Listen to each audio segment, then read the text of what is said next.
नमस्कार मित्रांनो, ठरलं तर मग या सिरियलमध्ये काय घडले आपण ते बघणार आहोत. कला सायलीला बोलते की खरं प्रेम कसं असतं हे तुझ्याकडून शिकलं पाहिजे.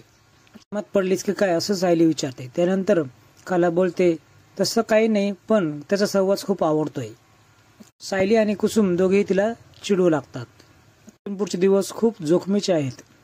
तुझ्या आनंदाची सुरुवात मी काढलेल्या मेहंदीपासून सुरुवात होणार आहे असं कला बोलते. कला मेहंदीमध्ये अर्जुनचं नाव काढते. इकडे प्रियाची देखील मेहंदी चालू असते. अद्वैत तिच्या हातातली मेहंदी त्या मुलीकडे देतो. मुलीला विद्याला बोलतो की मी सांगितल्याशिवाय काम करायचं नाही. त्याच वेळेस कल्पना तिथे येते. अद्वैत अर्जुन वर आहे, तू त्याला भेटून घे असं बोलते. अद्वैत कलाला कॉल करतो. कला अद्वैतला सांगते की मेहंदी कोणामध्ये भर. मी कसं काय भरू, त्यात तर शेण आहे असं चांदेकर बोलतो. शेण असल्यावर म्हटल्यावर अद्वैत पटकन ती पिशवी खाली फेकतो. शेण म्हणतो ओरडू नको, हळूच असं कला बोलते.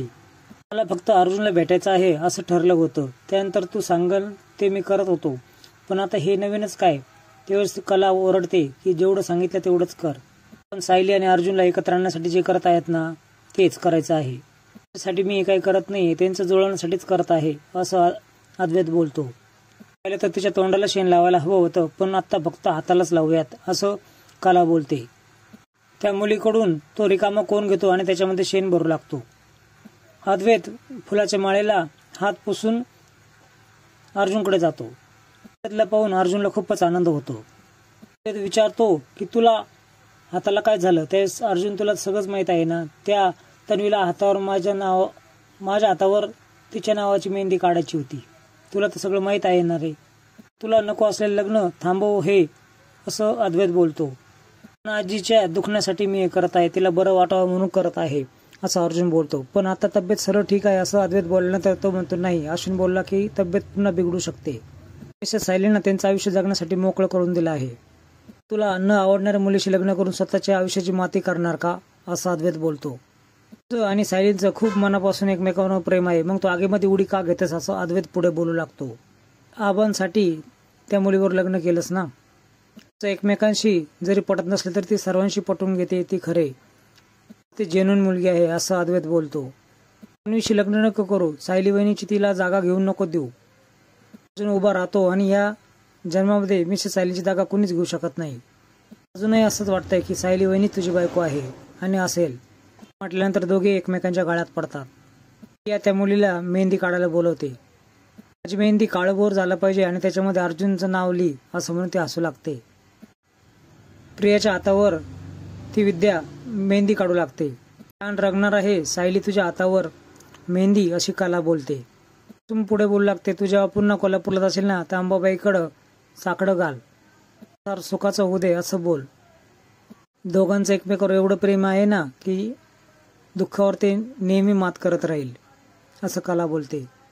तन्वीला थोडासा डाऊट येतो आणि तुला कसा घाणेरडा वास येतो आहे का ग असं विचारते. अस्मिता नाही बोलते. प्रतिमा बोलते की मी मेहंदी नाही काढली तर चालणार नाही का.